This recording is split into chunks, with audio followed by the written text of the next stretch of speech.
Hey gang, welcome back to Anchored and Devoted. I am Pastor Jer. And I'm Pastor Joseph. Hello, Pastor Joseph. How are you today? I am very pastory right now. How are you? I am very me. So there's that. There you go. I'm very shepherdy. Well, good, because that brings us to our topic for today, which is the relationship bubble. There it is. Dear listener, I'm sure you've heard about the real estate bubble and the .com bubble and soap bubbles. What other bubbles have we gone through in our lifetime, Dave? I think there's been an academia bubble. I don't know if it's actually been called that, but I think I've heard or read some things that are sort of in that vein. I'm sure there's going to be soon like a side hustle bubble, but the gig bubble. Yeah, I don't know. I know there's an AI bubble right now, at least as far as stocks and everyone hyping it. Yeah, I don't know. There's a personal space bubble. Thank you, COVID. Oh, there is I like that bubble. So bubbles all have in common this one thing. They get inflated and they stay together so long as the surface tension is strong enough to keep it from popping. And as soon as that surface tension is gone, pop, there goes the weasel. Well, we're talking about this today from a relationship point of view because, here's my thinking, Dave. Here's my posited thought here. Surface relationships can only bear so much surface tension. And when there's too much surface tension, the relationship that we thought was there disappears. So you mean my 1,000 Facebook friends are not coming to my birthday party? Pop, pop, pop, pop, pop. You hear that? That's the sound of the relationships. Pop, pop, pop, popping away. You mean like so much fizz, like effervescence on your flat Dr. Pepper, Diet Dr. Pepper. Because what could be worse than a Diet Dr. Pepper? Nothing hating on Dr. Pepper. Dr. Pepper is great. So what's your question? Or is there a question? Or are we done? Yeah, no, my question is this. The shortest episode ever. 2 minutes and 10 seconds. That's right. You don't really have any friends. You just have acquaintances. Oh, I thought you were talking to me. Just thought we should let you know. I was like, I thought you were my friend. Thanks for stopping by. Yeah, no, this is the question. How do we, there's been enough papers and documentation written that you and I have discussed privately, publicly, that we've read that talks about the loss of relationships, the loss of friendships that's being suffered, and really the endemic of suffering relationships in our society, especially among young men. Thank you. There you go. That's a problem. And this problem is one that doesn't go away by wishing or thinking or putting people together onto, a study group or something. So what are things that cause this to be so? Is that the question? That's a question. And then the second question is, what do we do about it, especially as believers? Because I'm coming to this ostensibly saying our relationship as believers should be markedly different. They should be markedly deeper, markedly more vulnerable, more transparent, stronger. And my concern is that they are just as weak and fragile as the relationships that are in the greater society. So that concerns me. So what do we do about that? That's where does it come from? What do we do about it? That's the question. So for my brothers out there, I think a significant part of the problem is the expectations that are placed on, and I'd say the same is true for sisters in Christ, the expectations that we place on one another from a job standpoint, as far as everything being linear and clean and comfortable. What do you mean by a job standpoint? Like a career? What do you mean? Yeah. Career, time, 40 hours, 60 hours, whatever it is. The fact is, I have set it aside and rarely engage from a space of recognizing that the people that are my coworkers are typically not my friends. And yet I view them as friends because we spend so much time together. And then when you retire, you realize, oh, no, they weren't friends. They were coworkers. And they were friends for a moment, which is a thing. But I never took the time to go deeper in relationship with them. So there isn't any roots to the relationship so that when the work fades away, we can still be friends. And so I do think for many people, the job is their identity, as opposed to understanding that there is a community there, which is part of defining them. What does a job give you that you don't find naturally occurring within community that you actually have to work to develop in terms of relationships? So I think in our culture, we talked about an academic bubble, that there is a status that is assigned to job, to the point where when you introduce yourself, that's typically how you introduce yourself. Mm-hmm. Whereas when you're a kid, you don't say normally what your parents do.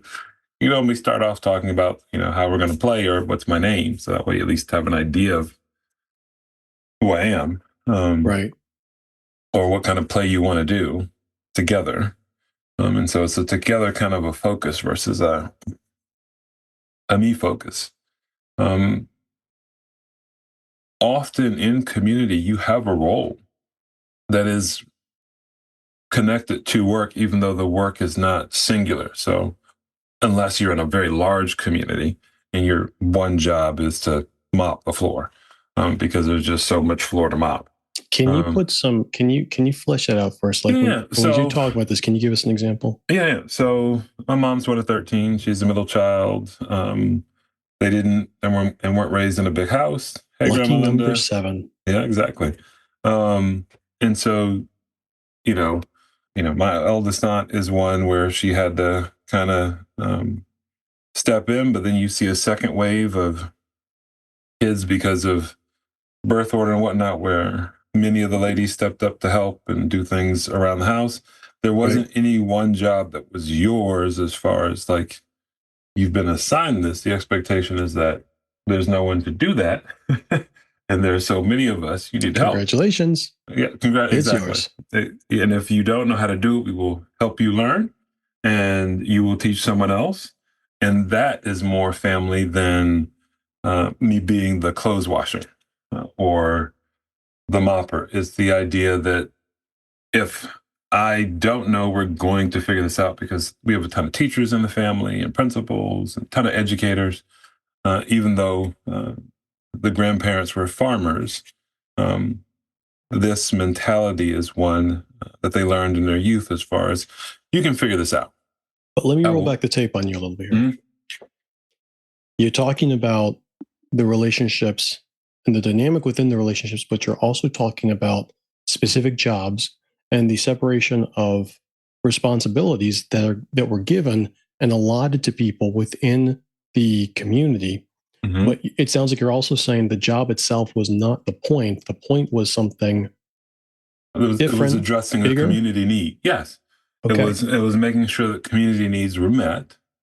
So this is we need this, and it's not being done, and you're available and you can. So ta-da, congratulations, you just became. Correct. Whatever. Okay. And because we need kids matured. Because it benefits us, which means by definition it benefits you. Correct. And so if you need to understand how the car works, we're going to make sure you understand that. If you need to understand how the tractor works, whatever it is, you need to go, pick cabbages or pick sweet potatoes. This is the season for that. We're going to teach you how to do it, and you're going to get out there with us. Just as you're going to eat with us and you're going to rest. That is often not the norm for most people when it comes to engaging in relationships with others, being able to feel safe in that. Often it is coming from a model of my role in this community is my purpose. Well, I want to peel back even a little further than that, mm-hmm. and say that I think that one of the issues that we're facing as a society is that we have the space and the flexibility to build relationship circles around shared enjoyments, not around shared missions. And that's a key distinction for me. So when I was growing up, there were a lot of tasks I did, and there were a lot of houses that I worked in or yards that I worked in, because as a young man, when I wasn't scratching the microphone here, when there was a job that needed to be done, you would call the boys that were available. And oftentimes, in the beginning, we were taught by the older guys how to do things, but after we had learned some things, the job was, hey, go take care of this fence. Go tear the old one down, dig it out, dig the new holes for the new one, do the concrete, make sure it's straight, and put the fence up. And it wasn't, and we're going to be checking to make sure that you're doing this right. It was, a mom might come by twice a day and say, actually, that doesn't look level. Go ahead and check that for me again. Yeah, you need to pull up those last 3. They're not done right. And we'd work and labor on this task, this mission of get this fence done with no benefit to me other than I got to hang out with my friend, be productive, exercise and practice skills that are useful, and at the end of it, probably go swimming. And I watched my dad do very similarly with the fathers of these guys that I was working with. What I didn't see my dad doing was going to the bowling alley with his bowling friends, or going to the putting range with his golf buddies, or going to the snow ski hill mountain place with his, downhill sliding friends. And it requires a great deal of money and time to be able to build relationships around shared enjoyments as opposed to shared mission. And I think one of the things that has happened as a society, we have sort of transitioned off times of life and areas of life to say, this is about work, this is about leisure. Leisure is about identify what it is that you like, pursue your enjoyment, and find people to pursue your enjoyment with. Now, you can be a fanatic about it. Maybe you really like fitness. Okay, so you're into fitness.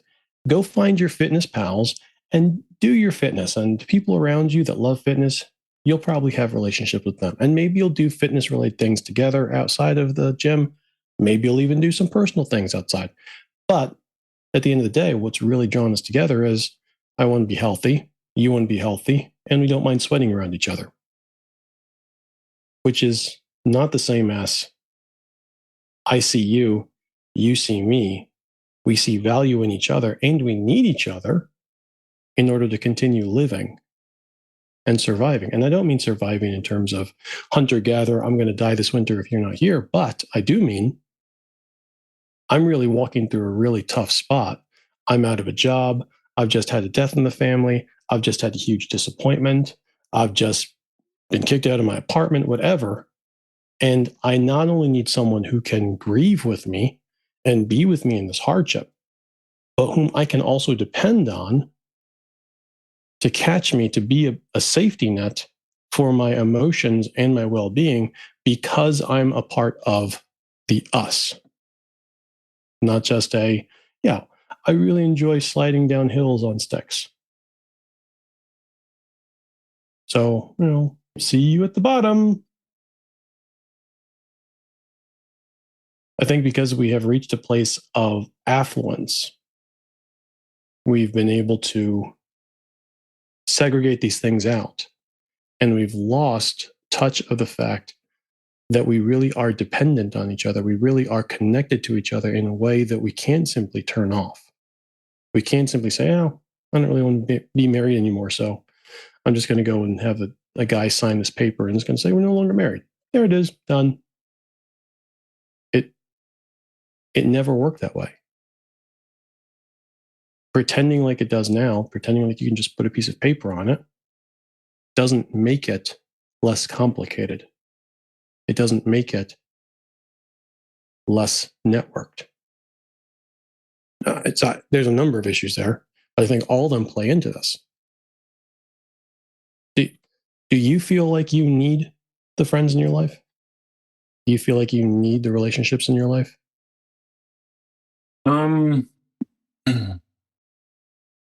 I have never thought about it as far as do I need them? I can't imagine living without them.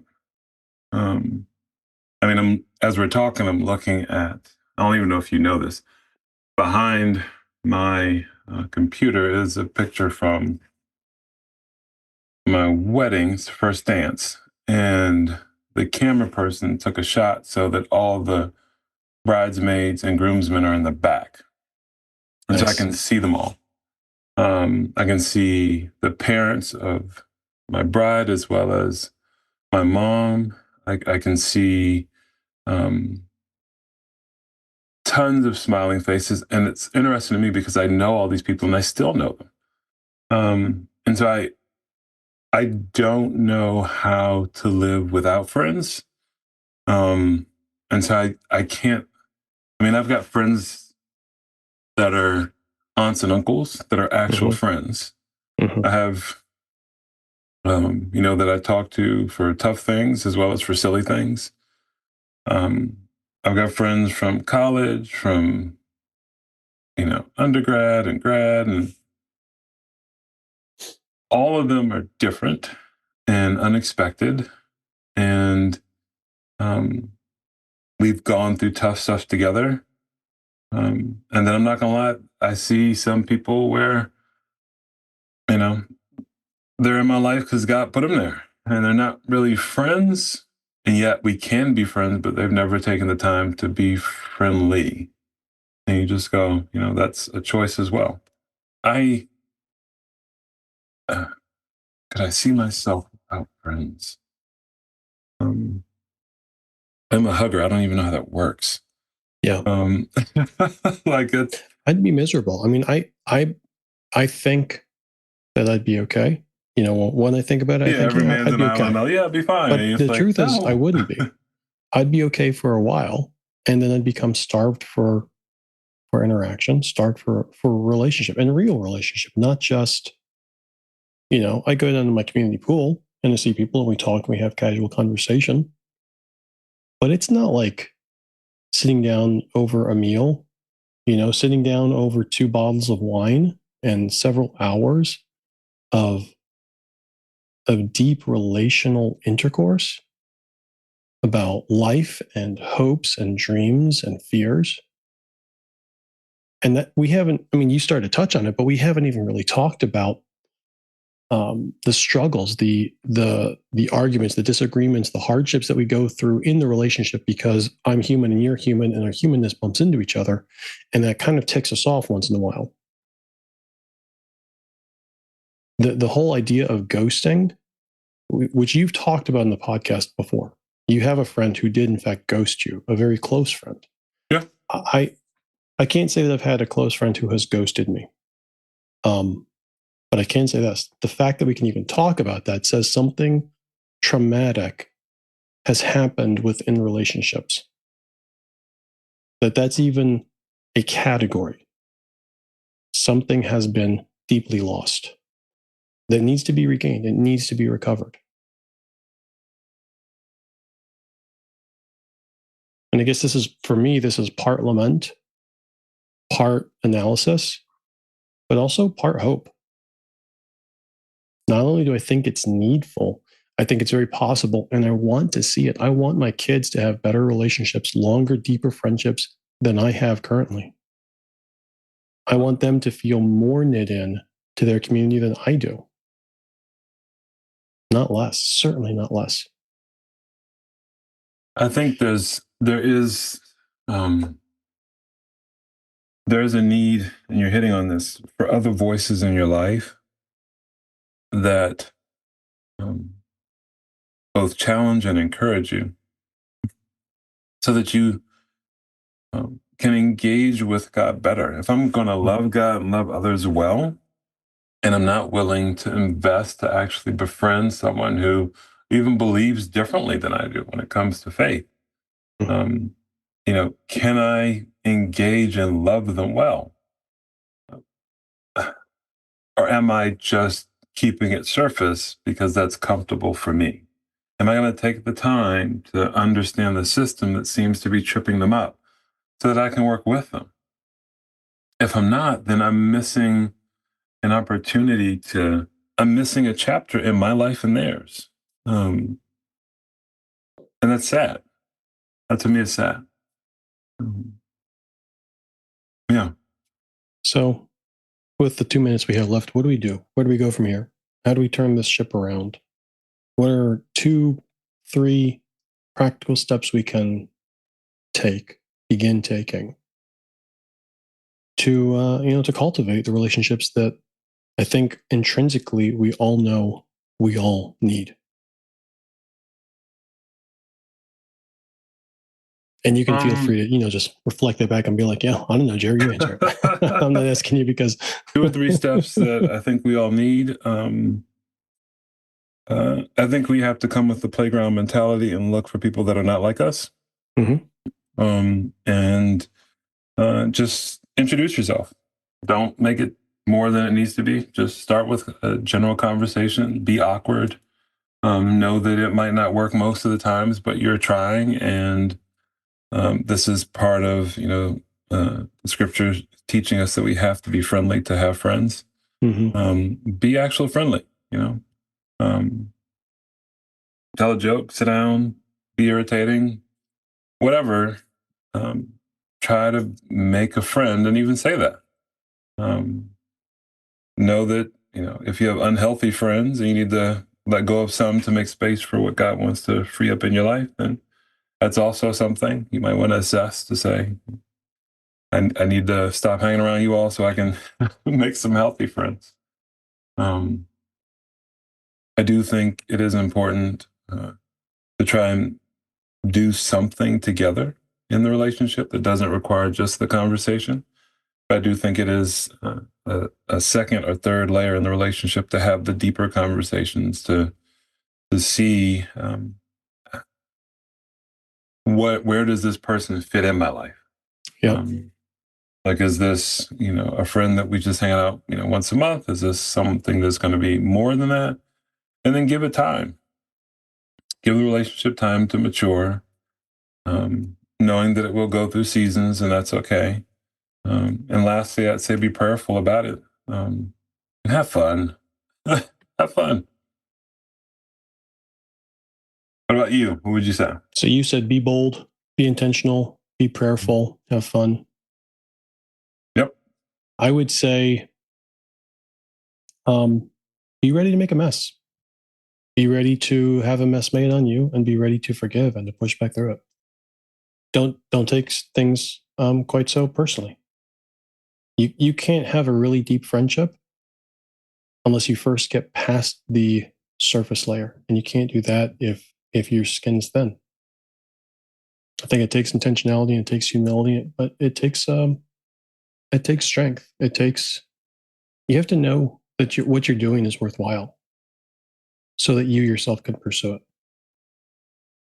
So pursue it. Share, Dave, listener, pursue it. All right, that's it. That's all I got. Well, this was fun.